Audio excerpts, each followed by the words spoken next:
कांग्रेस महासचिव और टोंक विधायक सचिन पायलट ने केंद्र सरकार पर महंगाई, नीट, पेपर लीक, बेरोजगारी और विदेश नीति को लेकर तीखा हमला बोला। उन्होंने कहा कि चुनाव परिणाम आने के बाद लगातार पेट्रोल डीजल के दाम बढ़ाए जा रहे हैं, जिससे आमजन पर महंगाई की दोहरी मार पड़ रही है। पायलट सोमवार को टोंक विधानसभा क्षेत्र के दौरे पर थे। पायलट ने कहा कि यदि सरकार को कीमतें बढ़ानी ही थी तो चुनाव से पहले जनता को इसकी जानकारी देनी चाहिए थी। उन्होंने कहा कि पेट्रोल डीजल महंगा होने से खाने पीने की वस्तुओं समेत हर जरूरी सामान के दाम बढ़ जाते हैं, लेकिन सरकार को जनता की परेशानियों की कोई चिंता नहीं। इस दौरान पायलट ने कई गाँवों में लोगों की समस्याएं सुनी। वहीं टोंक में गत दिनों अपनी ही जान लेने वाले छात्र के घर पहुंचकर परिवार से मुलाकात की और सांत्वना दी। दर्ज मामले को लेकर उन्होंने कहा कि जांच निष्पक्ष होनी चाहिए और पुलिस जांच में जो भी दोषी पाए जाए उसके खिलाफ कार्रवाई करे। इस बीच पायलट ने आरोप लगाया कि सरकार का एकमात्र एजेंडा चुनाव जीतना और विपक्ष को प्रताड़ित करना रह गया है। नीट पेपर लीक मामले पर उन्होंने कहा कि लगातार तीसरे वर्ष परीक्षा में गड़बड़ी सामने आई है, लेकिन सरकार केवल जांच एजेंसियों को मामला सौंपकर जिम्मेदारी से बच रही है।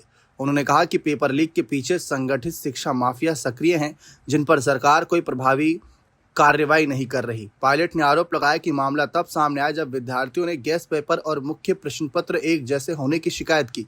सरकार ने खुद इस गड़बड़ी का खुलासा नहीं किया। पायलट ने कहा कि भारत को हर देश के साथ बराबरी के स्तर पर संबंध रखने चाहिए।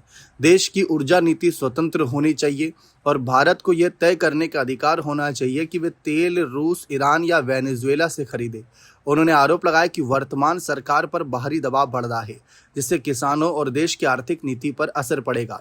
वहीं भजनलाल सरकार को भी जमकर घेरा। निकाय और पंचायत चुनावों को लेकर पायलट ने कहा कि अदालत कई बार सरकार को चुनाव कराने के निर्देश दे चुकी है, लेकिन अब तक चुनाव नहीं कराए गए। उन्होंने आरोप लगाया कि चुनाव से बचने के कारण राजस्थान को केंद्र से मिलने वाली हजारों करोड़ रुपए की राशि प्रभावित हो रही है। पायलट ने दावा किया कि सरकार चुनाव से डर रही है क्योंकि उसे कांग्रेस की जीत का अंदेशा है।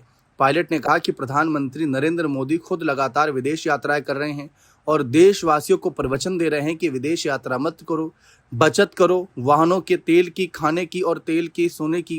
उन्होंने कहा कि महंगाई के इस दौर में गरीब जनता की जेब पर डाका डाला जा रहा है। चाहे शिक्षा मंत्री हो या पेट्रोलियम मंत्री, कोई भी हो, इस्तीफा देने को तैयार नहीं। फिलहाल पंचायत चुनाव और निकाय चुनाव को लेकर पायलट जिस तरीके से अपनी बात मुखरता से रख रहे हैं, कोर्ट के फैसले पर अपनी बात रख रहे हैं कि सरकार को आदेश दिए हैं कोर्ट ने, इसके बावजूद सरकार चुनाव नहीं करवा रही, तो ये बहुत गंभीर आरोप हैं। देखते हैं इस पर भजनलाल सरकार का क्या जवाब आता है। बने रहें चैनल के साथ। बहुत बहुत शुक्रिया।